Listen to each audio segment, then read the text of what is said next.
Assalamualaikum warahmatullahi wabarakatuh. Hai kalian, apa kabar? Terima kasih telah mendengarkan podcast saya kali ini. Saya harap buat yang mendengarkan podcast kali ini kesehatannya baik-baik saja ya.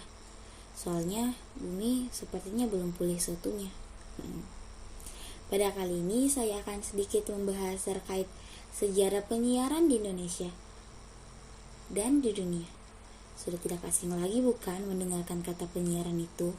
Tapi sebenarnya penyiaran itu apa sih? Penyiaran adalah pendistribusian muatan audio atau video kepada pemirsa yang tersebar melalui berbagai medium komunikasi massa. Namun, umumnya menggunakan spektrum elektromagnetik atau gelombang radio.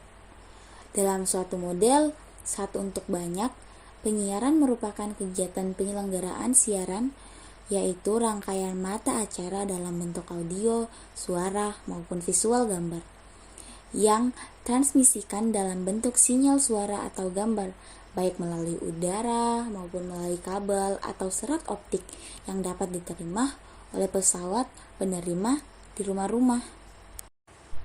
Nah, itu tadi pengertian penyiaran yang sempat sip dari Wikipedia.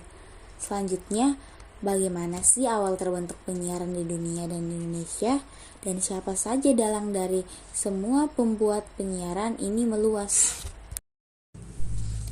Penyiaran pada mulanya terdiri dari pengiriman sinyal telegraf melalui gelombang udara menggunakan kode Morse, sebuah sistem yang dikembangkan pada tahun 1830-an oleh Samuel F. B. Morse, fisikawan Joseph Henry, dan Alfred Vail.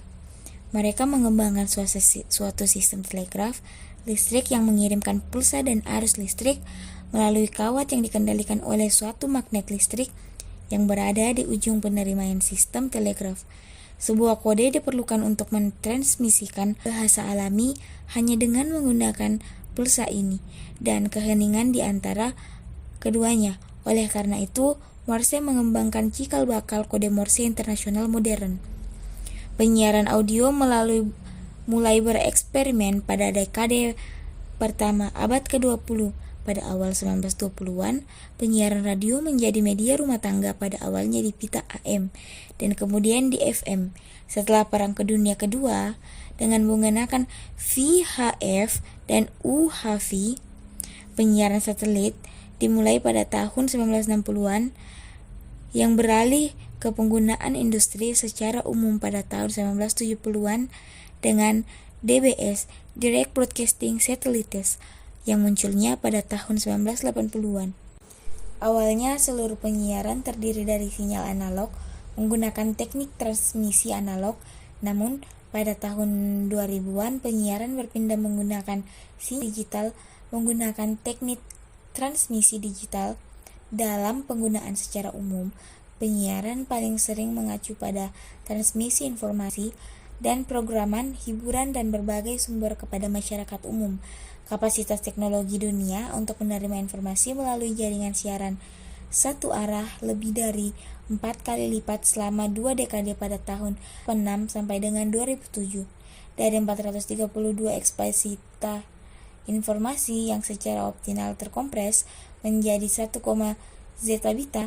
Informasi ini setara dengan 55 surat kabar dari orang per hari, dan pada tahun 1986 dan 175 surat kabar per orang per hari pada tahun 2007.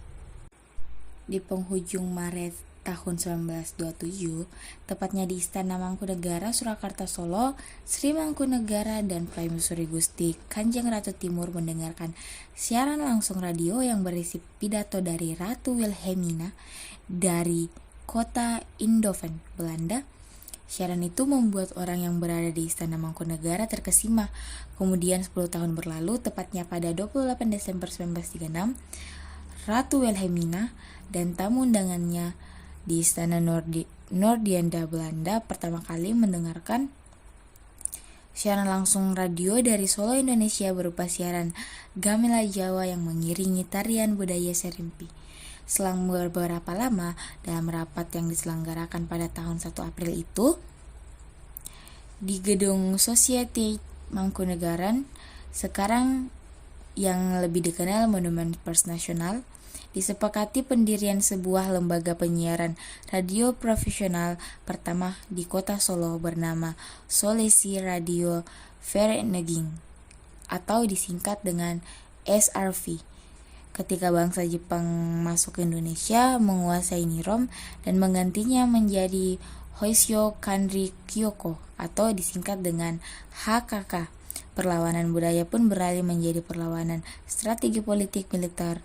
Hasilnya pada 11 September 1945 bangsa Indonesia berhasil mendirikan Radio Republik Indonesia atau disingkat dengan RRI. For your information guys, di Indonesia menetapkan 1 April sebagai Hari Penyiaran Nasional dan menetapkan KGPAA Sri Mangkunegoro sebagai Bapak Penyiaran Nasional. Nah, itu dia pemaparan penjelasan singkat saya terkait sejarah perkembangan penyiaran di Indonesia dan di dunia dan pengertian penyiaran. Jadi untuk kalian guys, terima kasih untuk meluangkan waktu untuk mendengarkan podcast kali ini. Semoga kita bertemu kembali. Bye-bye.